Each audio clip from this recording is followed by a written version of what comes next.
혹시 이런 경험 있으신가요? 아침에 일어날 때 허리가 아프거나 계단을 오르내릴 때 무릎이 시큰거리거나 예전보다 키가 조금 줄어든 것 같다고 느끼신 적이요? 아, 나이가 들어서 그런가 보다 하고 넘어가셨다면 잠깐만요. 사실 이 모든 것들이 우리 몸속에서 일어나고 있는 조용한 변화, 바로 뼈가 약해지고 있다는 신호일 수도 있거든요.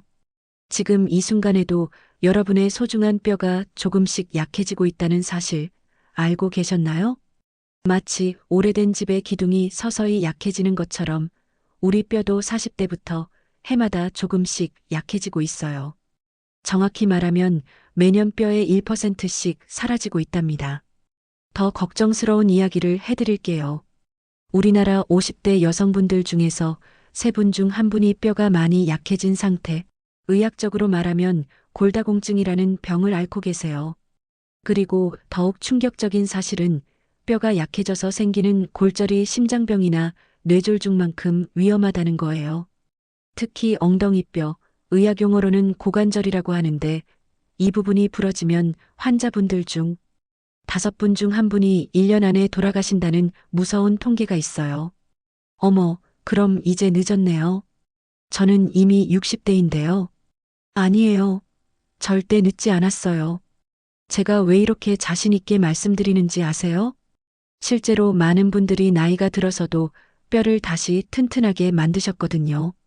실제 사례를 말씀드릴게요. 70세의 김영희 할머니는 불가능하다고 생각했던 마라톤을 완주하셨어요. 어떻게 그런 일이 가능했을까요? 바로 뼈 건강 관리를 통해서였답니다. 또 다른 분은 62세의 이순자 할머니인데요. 놀랍게도 뼈의 단단함을 나타내는 수치가 20대 젊은이 수준으로 회복되셨어요. 우리 몸은 정말 신비로워서 나이가 들어도 올바른 방법으로 관리하면 뼈가 다시 튼튼해질 수 있거든요. 마치 낡은 집을 새로 수리하는 것처럼 말이에요. 그런데 여기서 중요한 건 그냥 아무렇게나 하면 안 되고 정확한 방법을 알고 꾸준히 해야 한다는 거예요. 많은 분들이 우유만 많이 마시면 되겠지, 칼슘 약만 먹으면 되겠지 하고 생각하시는데 사실 그것만으로는 부족해요. 뼈 건강에는 여러 가지 비밀이 숨어 있거든요. 어떤 음식을 먹어야 하는지, 어떤 운동을 해야 하는지, 어떤 생활 습관을 가져야 하는지, 그리고 언제 병원에 가야 하는지까지 알아야 할 것들이 정말 많아요. 오늘 이 시간에 여러분께 뼈를 다시 젊어지게 만드는 8가지 특별한 비밀을 모두 공개해 드릴게요. 이 비밀들은 의학 전문가들이 오랜 연구를 통해 밝혀낸 것들이에요. 어려운 의학 용어나 복잡한 이론은 빼고 여러분이 집에서 바로 실천할 수 있는 실용적인 방법들만 골라서 쉽게 설명해 드릴 거예요. 하루에 단 5분만 투자하세요. 정말 5분이면 충분해요. 아침에 일어나서 간단한 체조 몇 가지, 식사할 때 뼈에 좋은 음식 하나씩 추가하기, 잠자리에 들기 전 간단한 습관 하나 만들기. 이런 작은 변화들이 모여서 10년 후 여러분의 모습을 완전히 바꿔놓을 거예요. 10년 후 여러분은 어떤 모습이고 싶으세요? 지팡이 없이도 자유롭게 걸어 다니고 손자, 손녀와 함께 놀이터에서 뛰어놀고 여행도 마음껏 다니고 무엇보다 아프지 않은 건강한 몸으로 행복한 노후를 보내고 싶지 않으세요? 그 꿈이 바로 오늘부터 시작됩니다. 챕터 1 골밀도의 기초 이해. 자, 그럼 이제 골밀도가 정확히 뭔지 쉽게 알아볼까요? 골밀도라는 말 어려워 보이시죠? 사실 별거 아니에요. 뼈가 얼마나 단단하고 촘촘한지를 나타내는 말이에요. 쉽게 설명해 드릴게요. 여러분이 집을 지을 때를 생각해 보세요. 젊을 때 우리 뼈는 최고급 콘크리트로 지은 튼튼한 아파트 같아요. 단단하고 빈틈이 없죠. 그런데 나이가 들면서 뼈는 점점 스펀지처럼 변해요. 구멍이 뚫리고 약해지고 부서지기 쉬워지는 거예요. 바로 이 변화가 골밀도가 떨어진다는 뜻이에요. 그런데 이 변화가 언제부터 시작되는지 아세요? 20대 때는 우리 뼈가 가장 튼튼해요. 마치 새로 지은 집처럼 말이에요. 이때가 인생에서 뼈가 가장 단단한 시기예요. 30대가 되면 아주 조금씩 뼈가 약해지기 시작해요. 1년에 0.3%에서 0.5% 정도요. 이 정도는 별로 걱정할 필요가 없어요. 마치 집에 먼지가 쌓이는 것처럼 천천히 일어나는 자연스러운 현상이거든요. 문제는 40대부터예요. 이때부터는 뼈가 사라지는 속도가 빨라져요. 1년에 0.5%에서 1%씩 사라지기 시작해요. 벌써 30대보다 2배나 빨라진 거죠. 그런데 진짜 심각한 건 50대부터예요. 특히 여성분들은 폐경이 시작되면서 뼈가 1년에 2%에서 3%씩 사라져요. 이건 정말 놀라운 속도예요. 마치 집이 조금씩 무너지는 것과 같아요. 남성분들도 안심하시면 안 돼요. 여성분들보다는 천천히 진행되지만 50대 이후부터는 역시 뼈가 빠르게 약해지기 시작해요. 그럼 왜 이런 일이 일어나는 걸까요? 가장 큰 이유는 우리 몸의 호르몬 변화예요. 여성분들에게는 에스트로겐이라는 호르몬이, 남성분들에게는 테스토스테론이라는 호르몬이 있어요. 이 호르몬들이 뼈를 튼튼하게 만들어주는 역할을 하는데 나이가 들면서 점점 줄어들어요. 특히 여성분들은 폐경이 되면서 에스트로겐이 급격히 줄어들어요. 마치 집을 지탱하던 기둥이 갑자기 약해지는 것과 같죠. 두 번째 이유는 칼슘과 비타민 D가 부족해서예요. 칼슘은 뼈의 주요 재료이고 비타민 D는 그 칼슘을 몸에서 잘 사용할 수 있게 도와주는 역할을 해요. 이 둘이 부족하면 뼈가 약해질 수밖에 없어요.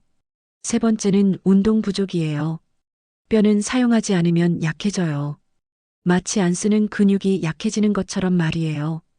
특히 의자에 앉아서 생활하는 시간이 많아지면서 뼈에 자극이 부족해지는 거예요. 마지막으로 담배와 과도한 술도 뼈를 약하게 만들어요. 담배는 뼈에 영양을 공급하는 혈관을 막아버리고 술은 뼈를 만드는 세포들을 방해해요. 그럼 우리 몸이 보내는 위험 신호는 뭘까요? 첫 번째로 키가 줄어들어요. 등뼈가 약해지면서 조금씩 주저앉는 거예요. 1년에 1-2cm씩 줄어든다면 의심해 봐야 해요. 두 번째로 등이 구부러져요. 흔히 꼬부랑 할머니라고 하잖아요. 이것도 등뼈가 약해져서 생기는 현상이에요. 세 번째로 아주 가벼운 충격에도 뼈가 부러져요. 예를 들어 살짝 넘어지기만 했는데 손목이 부러지거나 재채기를 했는데 갈비뼈가 부러지는 경우가 있어요. 네 번째로 허리나 등이 계속 아파요. 뼈가 약해지면서 생기는 만성 통증이에요. 다섯 번째로 밤에 쥐가 잘 나거나 근육이 자주 경련을 일으켜요. 이것도 칼슘 부족과 관련이 있어요. 여러분, 이런 증상들이 하나라도 있다면 지금 당장 관심을 가져야 해요.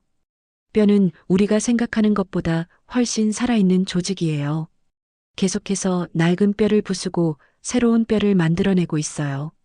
마치 오래된 집을 헐고 새 집을 짓는 것처럼 말이에요. 젊을 때는 새로 만들어지는 뼈가 사라지는 뼈보다 많아요. 그래서 뼈가 점점 튼튼해지죠. 하지만 나이가 들면서 이 균형이 깨져요. 사라지는 뼈가 새로 만들어지는 뼈보다 많아지는 거예요.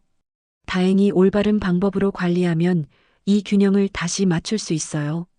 새로운 뼈가 더 많이 만들어지도록 도울 수 있다는 뜻이에요. 실제로 60세에 골밀도가 20대 수준으로 회복된 분들의 비밀을 알려드릴게요. 그분들은 특별한 약을 먹거나 비싼 치료를 받은 게 아니에요. 매일 30분씩 걷기, 일주일에 3번 간단한 근력 운동, 칼슘과 비타민 D 챙겨 먹기, 금연과 금주, 이 4가지만 꾸준히 했어요. 기억하세요. 뼈 건강은 하루아침에 나빠지지도 않고 하루아침에 좋아지지도 않아요. 하지만 오늘부터 시작하는 작은 노력들이 10년, 20년 후 여러분의 건강한 노후를 만들어갈 거예요. 챕터 2 영양관리 마이너스 뼈 건강의 기초. 여러분, 지금 이 순간에도 여러분의 뼈가 배가 고프다고 울고 있다는 걸 알고 계셨나요? 마치 하루 종일 일한 후 집에 돌아와서 냉장고를 열었는데 아무것도 없는 것처럼요. 우리 뼈도 마찬가지입니다. 매일매일 필요한 영양분을 공급받지 못하면 점점 약해지고 부서지기 쉬워집니다. 실제로 제가 상담했던 65세 박순덕 할머니는 나는 매일 밥도 잘 먹고 반찬도 골고루 먹는데 왜 뼈가 약해지냐고 하셨어요. 그런데 자세히 살펴보니 놀라운 사실을 발견했습니다. 뼈가 원하는 음식과 우리가 먹는 음식이 전혀 달랐던 거예요. 지금부터 여러분의 뼈가 진짜 좋아하는 음식들을 소개해 드릴게요. 그리고 놀랍게도 이 음식들은 대부분 우리 주변에서 쉽게 구할 수 있는 것들입니다. 자, 그럼 첫 번째로 칼슘에 대해 이야기해 볼까요? 칼슘은 뼈의 주요 성분입니다. 마치 집을 지을 때 벽돌과 같은 역할을 하죠. 그런데 여러분, 우리 몸에 칼슘이 부족하면 어떤 일이 일어날까요? 우리 몸은 정말 똑똑해서 혈액 속 칼슘 농도를 일정하게 유지하려고 합니다. 그래서 칼슘이 부족하면 어디서 가져올까요? 바로 뼈에서 빼내는 거예요. 이게 바로 뼈 도둑의 정체입니다. 매일 조금씩 뼈에서 칼슘을 빼내가니까 뼈가 점점 약해지는 거죠. 그럼 하루에 칼슘을 얼마나 먹어야 할까요? 50세 미만의 분들은 하루에 1000mg, 50세 이상의 분들은 하루에 1200mg이 필요합니다. 이게 얼마나 되는지 감이 안 오시죠? 쉽게 설명해 드릴게요. 우유 한 컵에는 약 300mg의 칼슘이 들어 있어요. 그러니까 우유만으로 하루 필요량을 채우려면 34컵을 마셔야 하는 거죠. 하지만 걱정하지 마세요. 우유만 마실 필요는 없어요. 아침에 일어나서 따뜻한 우유 한 잔으로 시작해 보세요. 여기서 300mg을 얻을 수 있어요. 그 다음 아침 식사로 요거트 한 컵을 드시면 150mg을 더 얻을 수 있습니다. 점심에는 어떨까요? 된장찌개에 두부 반모를 넣어서 드시면 200mg, 그리고 멸치볶음 한 접시로 150mg을 더 얻을 수 있어요. 저녁에는 샐러드에 치즈 한 조각을 올려서 200mg, 그리고 브로콜리 한 접시로 100mg을 더 얻을 수 있습니다. 이렇게 하루 종일 조금씩 나누어 먹으면 총 1100mg을 얻을 수 있어요. 그런데 여기서 중요한 팁이 있어요. 칼슘은 한 번에 많이 먹는 것보다 조금씩 자주 먹는 게 더 좋습니다. 왜냐하면 우리 몸은 한 번에 500mg 이상의 칼슘을 흡수하기 어려워하거든요. 이제 비타민 D에 대해 이야기해 볼까요? 비타민 D는 칼슘의 절친한 친구입니다. 아무리 칼슘을 많이 먹어도 비타민 D가 없으면 소용이 없어요. 마치 열쇠 없이는 집에 들어갈 수 없는 것처럼 비타민 D 없이는 칼슘이 우리 뼈로 들어갈 수 없거든요. 실제로 제가 만났던 70세 김충식 할아버지는 매일 우유를 3컵씩 마셨는데도 골다공증이 심해졌어요. 알고 보니 비타민 D가 심각하게 부족하셨던 거죠. 비타민 D는 주로 햇볕을 쬐면 우리 피부에서 만들어집니다. 그래서 햇볕 비타민이라고도 불러요. 하루에 필요한 비타민 D는 600에서 800 IU입니다. 이게 얼마나 되는지 궁금하시죠? 가장 쉬운 방법은 햇볕을 쬐는 거예요. 일주일에 3번 15분에서 20분 정도 산책하면서 햇볕을 쬐시면 됩니다. 특히 오전 10시에서 오후 2시 사이의 햇볕이 가장 좋아요. 하지만 날씨가 안 좋거나 밖에 나가기 어려운 날도 있잖아요. 그럴 때는 음식으로 보충하면 됩니다. 연어 한 토막에는 약 400 IU의 비타민 D가 들어있어요. 고등어나 참치 같은 기름진 생선도 좋습니다. 그리고 의외로 계란 노른자에도 비타민 D가 들어있어요. 특히 방목해서 기른 달걀 계란이 더 좋습니다. 버섯 중에서도 햇볕에 말린 표고버섯이나 양송이버섯에 비타민 D가 많이 들어있어요. 만약 음식으로 충분히 섭취하기 어렵다면 영양제를 고려해 보세요. 하지만 너무 많이 먹으면 안 되니까 의사나 약사와 상담 후에 드시는 게 좋습니다. 자, 이제 마그네슘에 대해 이야기해 볼까요? 마그네슘은 뼈 건강에서 정말 중요한 역할을 하는데 많은 분들이 잘 모르시는 영양소예요. 마그네슘은 뼈를 만드는 과정에서 꼭 필요한 조력자입니다. 마치 집을 지을 때 벽돌과 시멘트만 있으면 안 되고 그걸 붙여주는 미장이가 필요한 것처럼요. 성인은 하루에 약 300에서 400mg의 마그네슘이 필요합니다. 마그네슘이 풍부한 음식들을 소개해 드릴게요. 견과류가 마그네슘의 보물창고예요. 아몬드 한 줌에는 약 80mg, 호두 한 줌에는 약 50mg의 마그네슘이 들어있어요. 그리고 녹색 채소들도 마그네슘이 풍부해요. 시금치, 케일, 브로콜리 같은 진한 녹색 채소들이 특히 좋습니다. 바나나도 마그네슘이 많이 들어있어요. 바나나 한 개에는 약 30mg의 마그네슘이 들어있답니다. 그리고 통곡물도 좋아요. 현미, 귀리, 통밀빵 같은 것들이 마그네슘을 풍부하게 함유하고 있어요.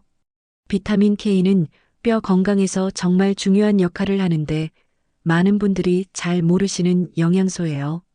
비타민 K는 뼈를 구성하는 단백질을 만드는데 꼭 필요합니다. 마치 뼈라는 건물을 튼튼하게 만들어주는 철근과 같은 역할을 해요. 하루에 필요한 비타민 K는 남성은 120 마이크로그램, 여성은 90 마이크로그램입니다. 비타민 K가 가장 많이 들어있는 음식은 나토예요. 나토 한 접시에는 무려 800 마이크로그램의 비타민 K가 들어있어요. 하지만 나토는 냄새 때문에 많은 분들이 어려워하시죠. 그럼 다른 음식들도 소개해 드릴게요. 시금치, 케일, 상추 같은 녹색 잎채소들에 비타민 K가 많이 들어있어요. 시금치 한 접시에는 약 150 마이크로그램의 비타민 K가 들어있답니다. 브로콜리나 양배추도 좋은 비타민 K 공급원이에요. 단백질도 뼈 건강에 정말 중요해요. 뼈는 칼슘으로만 만들어진 게 아니라 단백질로 만들어진 기본 골격 위에 칼슘이 쌓여서 만들어지거든요. 성인은 체중 1kg당 1g의 단백질이 필요해요. 60kg이신 분이라면 하루에 60g의 단백질이 필요한 거죠. 좋은 단백질 공급원들을 소개해 드릴게요. 생선이 정말 좋아요. 특히 연어, 고등어, 참치 같은 기름진 생선들은 단백질과 비타민 D를 동시에 제공해 줍니다. 닭고기나 쇠고기 같은 육류도 좋은 단백질 공급원이에요. 하지만 지방이 적은 부위를 선택하시는 게 좋습니다. 계란도 완전 단백질 식품이에요. 계란 한 개에는 약 6g의 단백질이 들어있어요. 콩류도 식물성 단백질의 보고예요. 두부, 된장, 검은콩 같은 것들이 좋습니다. 피해야 할 음식들 마이너스 뼈 건강의 적들. 이제 뼈 건강에 해로운 음식들에 대해 이야기해 볼까요? 첫 번째는 짠 음식이에요. 소금을 너무 많이 먹으면 칼슘이 소변으로 빠져나가요. 하루에 소금 6g 이하로 드시는 게 좋습니다. 두 번째는 카페인이에요. 커피나 녹차를 너무 많이 마시면 칼슘 흡수가 방해받아요. 하루에 커피 두세 잔 정도는 괜찮지만 그 이상은 피하시는 게 좋습니다. 세 번째는 탄산음료예요. 탄산음료에 들어있는 인산이 칼슘 흡수를 방해해요. 특히 콜라 같은 음료는 피하시는 게 좋습니다. 네 번째는 과도한 알코올이에요. 알코올은 뼈를 만드는 세포의 활동을 방해해요. 남성은 하루에 소주 2잔, 여성은 1잔 이하로 제한하시는 게 좋습니다. 실천 가능한 하루 식단 가이드. 자, 그럼 이제 실제로 어떻게 하루 식단을 구성할지 알려드릴게요.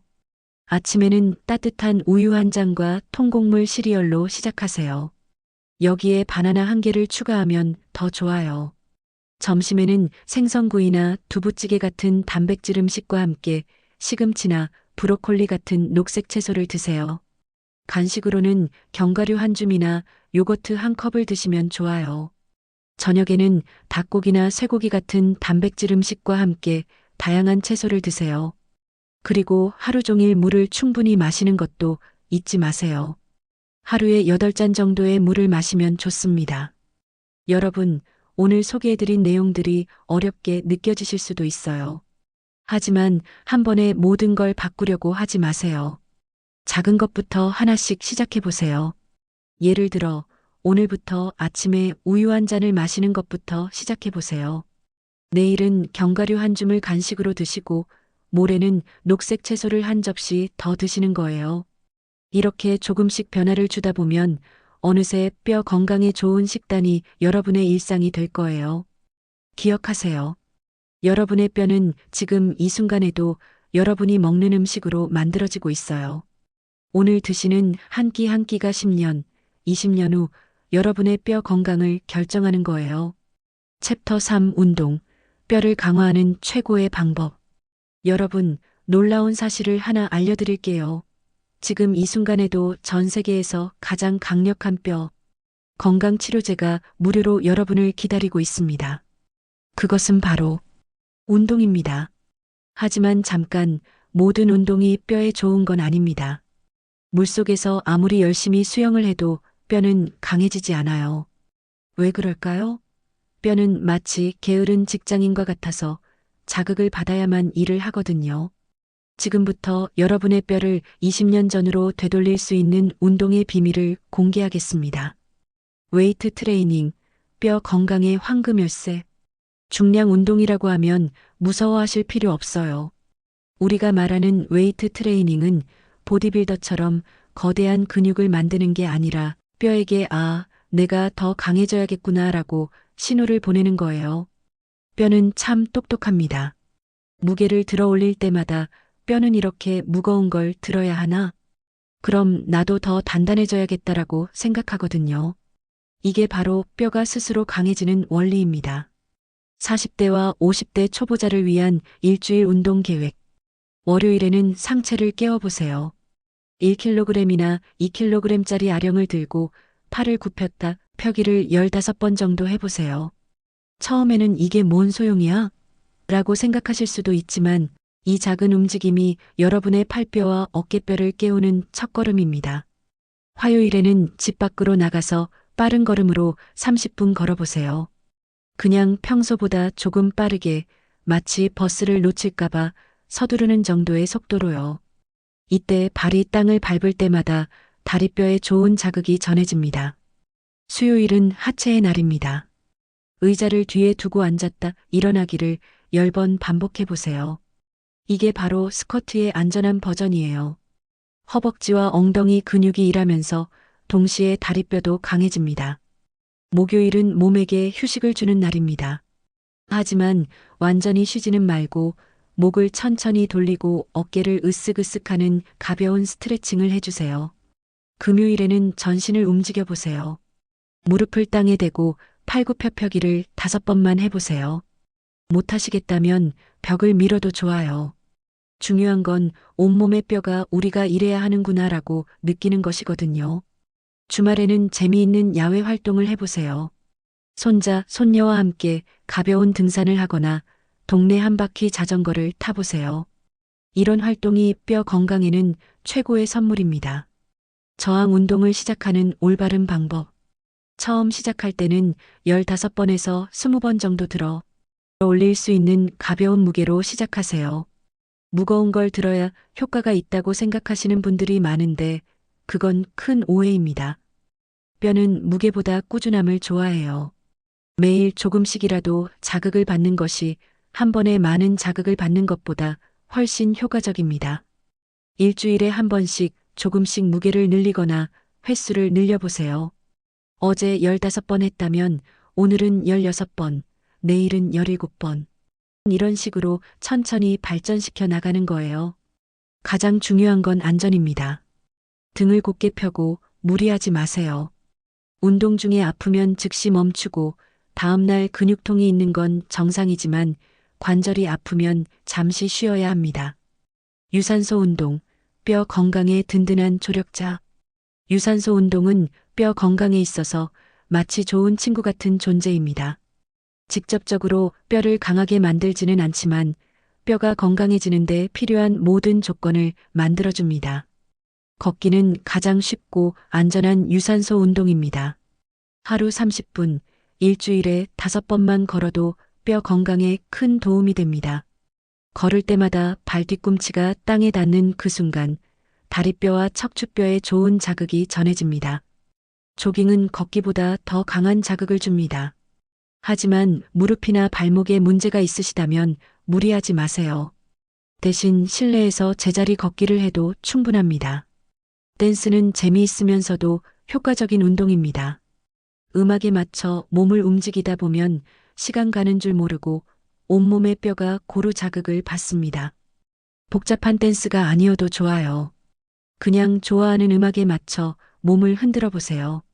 균형 감각 운동, 넘어지지 않는 것이 최고의 뼈 건강법. 아무리 뼈가 강해도 넘어지면 부러질 수 있습니다. 그래서 균형 감각을 기르는 것이 정말 중요해요. 한 발로 10초간 서 있기부터 시작해 보세요. 처음에는 벽이나 의자를 잡고 해도 괜찮습니다. 매일 조금씩 연습하다 보면 어느새 아무것도 잡지 않고도 한 발로 설 수 있게 됩니다. 요가는 균형 감각을 기르는데 최고의 운동입니다. 복잡한 자세는 할 필요 없어요. 그냥 두 손을 하늘로 뻗고 깊게 숨을 쉬는 것만으로도 충분합니다. 태극권은 중국에서 수천 년 동안 전해져 내려온 운동입니다.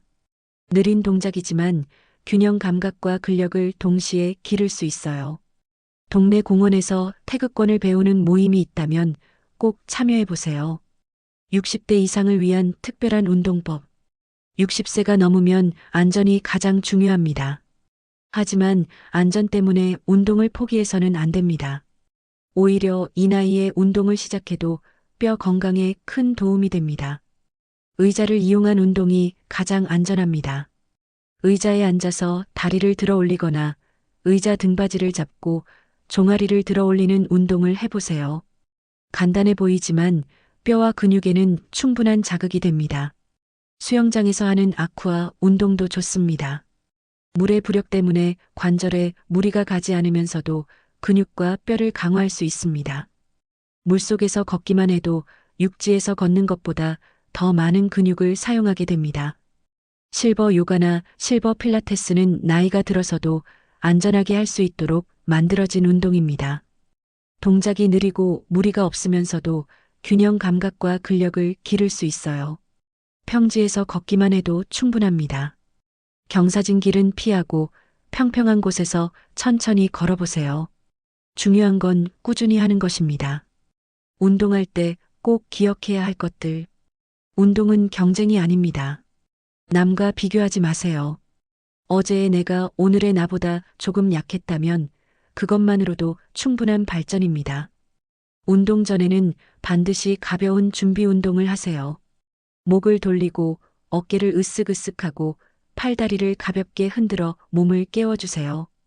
운동 중에 물을 충분히 마시세요. 목이 마르기 전에 미리미리 마시는 것이 좋습니다. 운동 후에는 스트레칭을 잊지 마세요.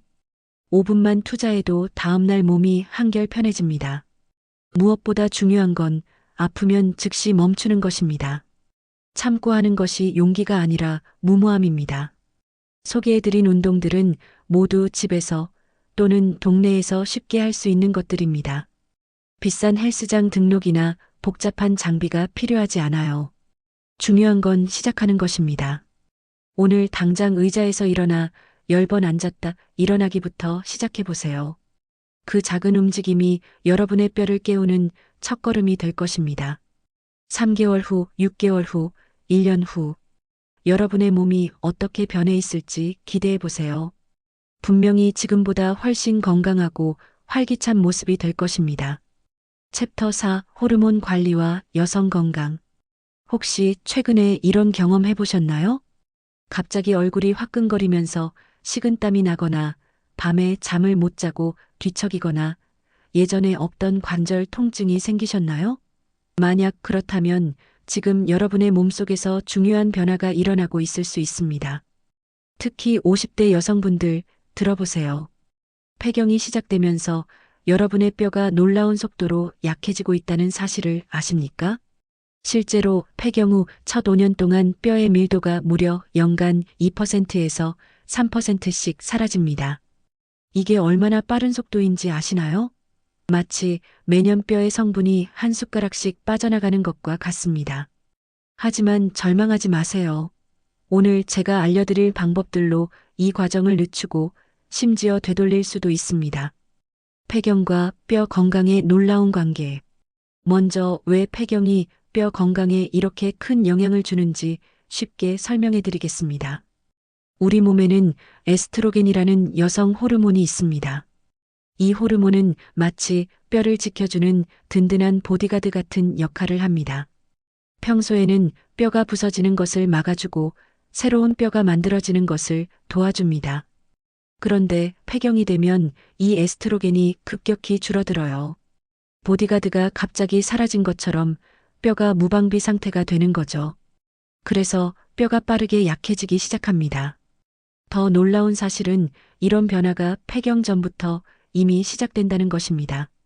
45세 정도부터 에스트로겐 수치가 서서히 감소하기 시작해요. 그래서 40대 후반부터는 특별한 관리가 필요합니다. 호르몬 대체 요법, 정말 안전할까요?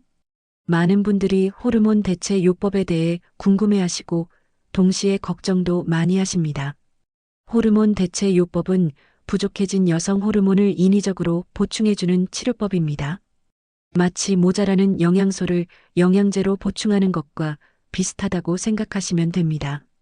이 치료법의 장점은 확실합니다. 골밀도 감소를 현저히 늦출 수 있고 안면홍조나 불면증 같은 갱년기 증상도 크게 개선됩니다.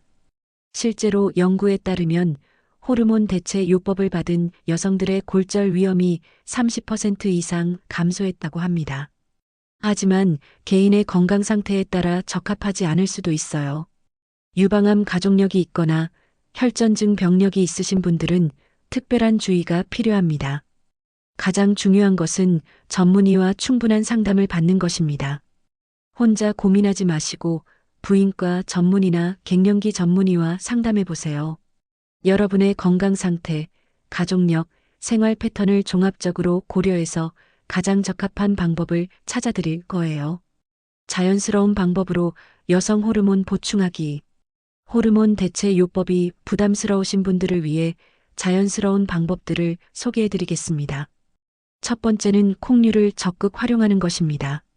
콩에는 이소플라본이라는 성분이 들어있는데 이게 우리 몸에서 여성 호르몬과 비슷한 역할을 해줍니다. 매일 아침 두유 한 잔을 마시거나 점심에 두부 반 모를 드시는 것만으로도 효과를 볼 수 있어요. 된장찌개나 청국장도 좋습니다. 우리 전통 음식이 이렇게 좋은 약이 되는 거죠. 두 번째는 아마씨입니다. 아마씨에는 리그난이라는 성분이 풍부한데 이것도 식물성 에스트로겐 역할을 합니다. 아마씨 한 큰술을 갈아서 요거트에 섞어 드시거나 샐러드에 뿌려 드시면 좋아요. 세 번째는 석류입니다. 석류에는 천연 에스트로겐과 유사한 성분이 들어있어요. 석류즙을 하루 한 잔씩 드시거나 석류를 직접 드시는 것도 좋습니다.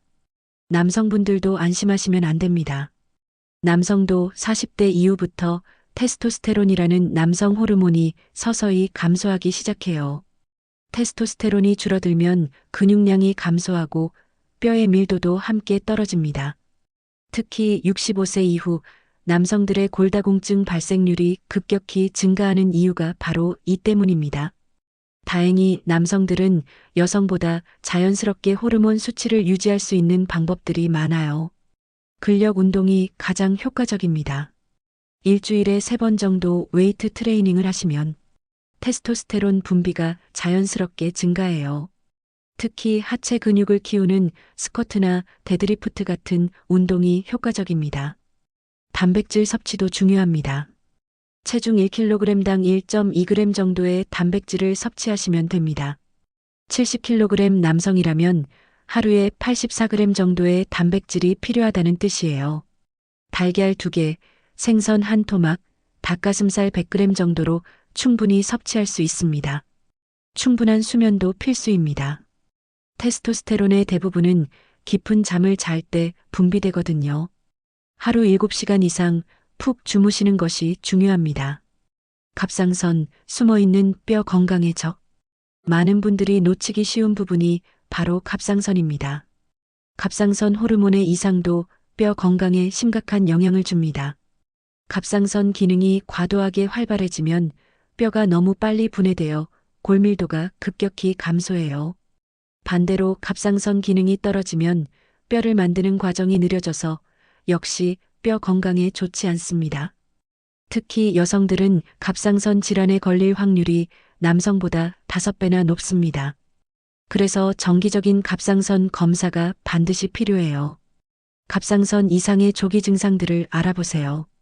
갑자기 체중이 많이 빠지거나 늘어나거나 심장이 빨리 뛰거나 손이 떨리거나 더위를 많이 타거나 추위를 많이 타는 증상이 있다면 갑상선 검사를 받아보시기 바랍니다. 스트레스 호르몬의 무서운 진실. 마지막으로 스트레스 호르몬인 코르티솔에 대해 말씀드리겠습니다. 만성적인 스트레스를 받으면 우리 몸에서 코르티솔이라는 호르몬이 계속 분비됩니다. 이 호르몬이 장기간 높은 상태로 유지되면 뼈를 만드는 세포의 활동을 억제하고 칼슘 흡수도 방해합니다. 실제로 우울증 환자들이나 만성 스트레스에 시달리는 사람들에게서 골다공증 발생률이 높다는 연구 결과가 있어요. 스트레스 관리는 선택이 아니라 필수입니다. 명상이나 요가, 가벼운 산책, 취미 활동 등으로 스트레스를 해소하세요. 특히 자연 속에서 보내는 시간은 스트레스 호르몬을 현저히 감소시킵니다. 깊은 호흡법도 효과적입니다. 4초 동안 숨을 들이마시고 4초 동안 참았다가 4초 동안 천천히 내쉬는 것을 하루에 5분씩만 해보세요. 이것만으로도 스트레스 호르몬 수치가 크게 줄어들 거예요. 호르몬 균형을 위한 생활 수칙. 마지막으로 일상에서 실천할 수 있는 호르몬 균형 유지 방법들을 정리해 드리겠습니다. 규칙적인 식사 시간을 지키세요. 불규칙한 식사는 인슐린과 같은 호르몬의 균형을 깨뜨립니다. 적절한 체중을 유지하세요. 너무 마르거나 너무 뚱뚱하면 호르몬 분비에 문제가 생길 수 있어요. 금연과 금주는 필수입니다. 담배와 술은 모든 호르몬 시스템에 악영향을 줍니다. 규칙적인 운동을 하되 과도한 운동은 피하세요. 지나친 운동은 오히려 스트레스 호르몬을 증가시킬 수 있어요. 충분한 수면을 취하세요. 수면 부족은 거의 모든 호르몬의 분비를 방해합니다. 정기적인 건강 검진을 받으세요. 특히 여성은 갱년기 전후로 호르몬 수치 검사를 정기적으로 받는 것이 좋습니다. 여러분의 호르몬 건강이 곧 뼈 건강입니다. 지금부터라도 늦지 않았으니 하나씩 실천해 보세요. 여러분의 뼈가 10년, 20년 후에도 건강하게 여러분을 지탱해 줄 거예요. 챕터 5. 정기 검진과 의료 관리. 지금까지 열심히 운동하고 영양 관리를 했는데 정작 내 뼈가 얼마나 건강해졌는지 확인하지 않으셨나요? 이건 마치 다이어트를 하면서 체중계를 보지 않는 것과 같습니다. 오늘은 정말 중요한 이야기를 해드리겠습니다. 골밀도 검사를 언제 받아야 하는지, 검사 결과를 어떻게 이해해야 하는지, 그리고 의료진과 어떻게 소통해야 하는지 알아보겠습니다. 특히 많은 분들이 아직 젊으니까 괜찮겠지라고 생각하시는데 이것이 얼마나 위험한 생각인지 실제 사례를 통해 말씀드릴게요. 골밀도 검사 언제 받아야 할까요? 먼저 가장 궁금해하시는 골밀도 검사 시기에 대해 말씀드리겠습니다. 여성분들께서는 50세가 되시면 꼭 첫 검사를 받으셔야 합니다. 왜냐하면 폐경이 시작되면서 뼈가 급격히 약해지기 때문이죠. 그 후로는 2년마다 정기적으로 검사 받으시면 됩니다. 남성분들은 여성보다 조금 늦어서 65세부터 2년마다 검사 받으시면 됩니다. 하지만 가족 중에 골다공증이 있으시거나 오랫동안 스테로이드 약을 복용하셨다면 더 일찍 검사 받으셔야 합니다. 여기서 중요한 점은 위험 요인이 있으시면 나이와 상관없이 의사와 상담하셔야 한다는 것입니다. 위험 요인에는 어떤 것들이 있을까요? 첫째, 가족력입니다. 부모님이나 형제자매가 골다공증이 있으시다면 유전적 요인이 있을 수 있어요. 둘째, 조기 폐경입니다. 40대에 폐경이 시작되셨다면 뼈가 더 빨리 약해질 수 있습니다. 셋째, 만성 질환입니다. 류마티스 관절염, 갑상선 질환, 당뇨병 등이 있으시면 뼈 건강에 영향을 줄 수 있어요. 넷째, 장기간 약물 복용입니다. 스테로이드나 일부 항우울제를 오래 복용하시면 뼈에 영향을 줄 수 있습니다. 골밀도 검사 어떻게 받나요? 골밀도 검사는 덱사 스캔이라고 부르는데 정식 명칭은 이중 에너지 엑스레이 흡수법입니다. 이름이 어렵죠? 쉽게 말하면 특별한 엑스레이로 뼈의 단단함을 측정하는 검사입니다. 검사 과정은 정말 간단합니다. 검사복으로 갈아입고 침대에 누워 계시면 됩니다. 기계가 몸 위로 천천히 지나가면서 척추와 고관절 부위를 촬영해요. 시간은 10분에서 15분 정도밖에 걸리지 않고 전혀 아프지 않습니다. 검사 전에 주의할 점이 몇 가지 있어요.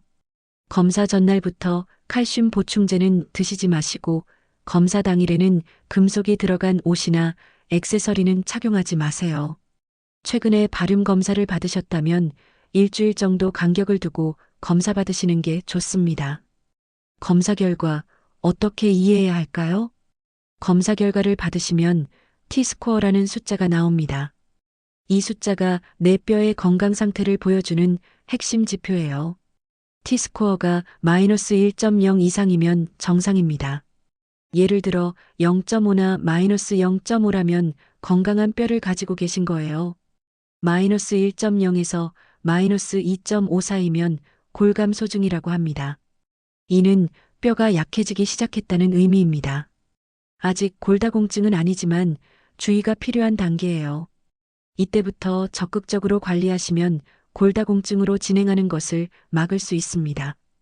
마이너스 2.5 이하면 골다공증으로 진단됩니다. 이때는 약물 치료를 고려해야 할 수도 있어요. 하지만 너무 걱정하지 마세요. 적절한 치료와 관리로 충분히 개선할 수 있습니다. 여기서 중요한 건 숫자만 보지 마시고 의사 선생님과 충분히 상담하시는 것입니다. 같은 검사 결과라도 나이, 성별, 다른 질환 여부에 따라 치료 방향이 달라질 수 있거든요. 필요할 때 약물 치료 어떤 것들이 있나요? 골밀도 검사 결과에 따라 약물 치료가 필요할 수 있습니다. 걱정하지 마세요. 요즘 골다공증 치료약들은 효과도 좋고 부작용도 많이 줄어들었어요. 가장 많이 사용하는 약이 비스포스포네이트입니다. 이 약은 뼈가 녹아내리는 것을 막아주는 역할을 해요. 일주일에 한 번 또는 한 달에 한 번 복용하는 약이 있습니다. 복용법이 좀 까다로운데 아침에 일어나자마자 물과 함께 드시고 30분 동안은 누워 계시면 안 돼요. 또 다른 약이나 음식과 함께 드시면 흡수가 안 되니까 주의하셔야 합니다. 선택적 에스트로겐 수용체 조절제라는 약도 있어요. 이름이 어렵죠? 쉽게 말하면 여성 호르몬과 비슷한 역할을 하는 약입니다. 특히 폐경 후 여성분들에게 도움이 됩니다. 칼시토닌이라는 약도 있는데 이는 뼈가 녹는 것을 막아주는 호르몬입니다. 주사나 코 스프레이 형태로 사용해요. 최근에는 골 형성 촉진제라는 새로운 약도 나왔습니다. 이는 뼈가 새로 만들어지는 것을 도와주는 약이에요. 심한 골다공증이 있으실 때 사용합니다. 약물 치료를 시작하시면 정기적으로 검사를 받으셔야 해요. 약의 효과를 확인하고 부작용이 없는지 살펴보기 위해서입니다. 의료진과 소통하는 방법. 의료진과의 소통은 치료의 핵심입니다. 어르신들께서 자주 의사한테 뭘 물어봐야 할지 모르겠다고 말씀하시는데 몇 가지 팁을 드릴게요. 진료 전에 미리 준비하세요. 현재 복용 중인 모든 약물을 리스트로 만들어 가시고 영양제나 건강보조식품도 포함시키세요. 의외로 이런 것들이 서로 상호작용할 수 있거든요. 증상을 구체적으로 말씀해 주세요. 아프다보다는 언제부터 어떻게 아픈지 자세히 설명해 주시면 진단에 큰 도움이 됩니다. 예를 들어 허리가 아프다보다는 3주 전부터 아침에 일어날 때 허리가 뻣뻣하고 30분 정도 지나면 좀 나아진다고 말씀해 주세요.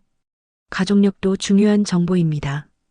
부모님이나 형제자매 중에 골다공증, 골절 경험이 있으시다면 꼭 알려주세요. 유전적 요인이 있을 수 있거든요. 궁금한 건 주저하지 말고 질문하세요. 이 약을 얼마나 오래 먹어야 하나요? 부작용은 없나요? 생활에서 주의할 점은 뭔가요? 이런 질문들이 모두 중요합니다. 검사 결과를 받으시면 사본을 요청하세요. 집에서 천천히 다시 살펴보시고 다음 진료 때 추가 질문을 하실 수 있어요. 정기적인 추적 관찰의 중요성. 골밀도 관리는 일회성이 아닙니다. 정기적으로 상태를 확인하고 관리 방법을 조정해야 해요. 치료를 시작하시면 보통 6개월에서 1년 후에 다시 검사를 받습니다. 약물의 효과를 확인하고 필요하면 치료 방법을 바꿀 수 있어요. 치료 중에도 정기적으로 혈액 검사를 받아야 합니다. 칼슘 수치, 비타민 D 수치, 간 기능 등을 확인해서 약물이 몸에 어떤 영향을 주는지 살펴보는 거예요. 뼈 건강은 다른 질환과도 연관이 있습니다. 당뇨병, 심장병, 신장병 등이 있으시면 이런 질환들도 함께 관리해야 해요. 각 과의 의사 선생님들끼리 정보를 공유하는 것도 중요합니다. 응급상황 대처법. 마지막으로 응급상황에 대해 말씀드리겠습니다.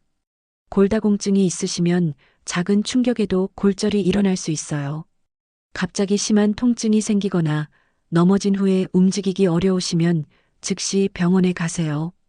특히 손목, 고관절, 척추 부위에 통증이 있으시면 골절을 의심해 봐야 합니다.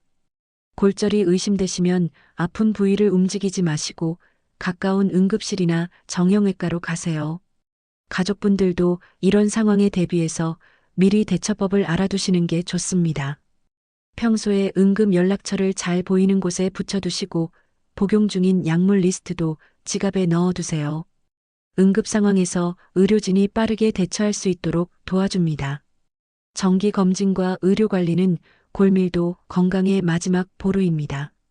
아무리 좋은 운동과 영양 관리를 해도 정기적인 검사 없이는 내 뼈의 상태를 정확히 알 수 없어요. 두려워하지 마시고 전문의와 함께 건강한 뼈를 만들어 가시기 바랍니다. 챕터 6 마무리. 뼈 건강의 성공을 위한 핵심 포인트. 이것만 기억하세요. 첫째, 작은 변화부터 시작하세요. 하루에 우유 한 잔 더 마시기, 엘리베이터 대신 계단 이용하기 같은 작은 것부터 시작하세요. 둘째, 일관성이 강도보다 중요합니다. 일주일에 한 번 2시간 운동하는 것보다 매일 10분씩 운동하는 것이 더 효과적입니다. 셋째, 전문가의 도움을 주저하지 마세요. 의사, 물리치료사, 영양사 등 전문가의 조언을 받으세요.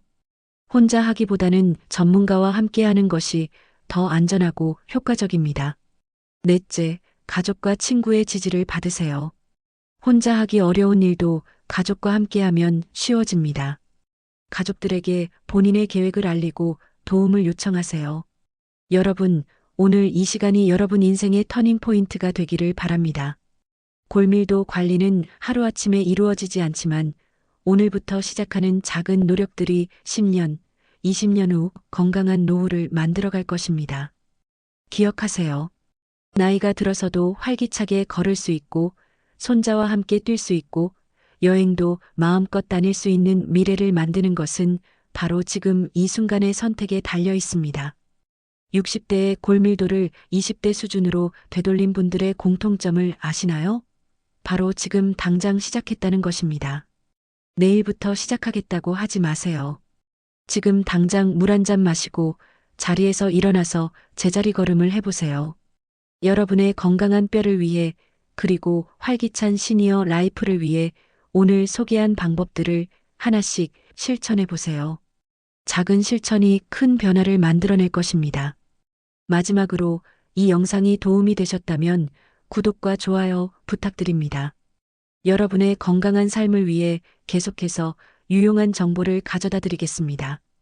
건강한 뼈, 건강한 인생. 여러분은 충분히 할 수 있습니다. 감사합니다.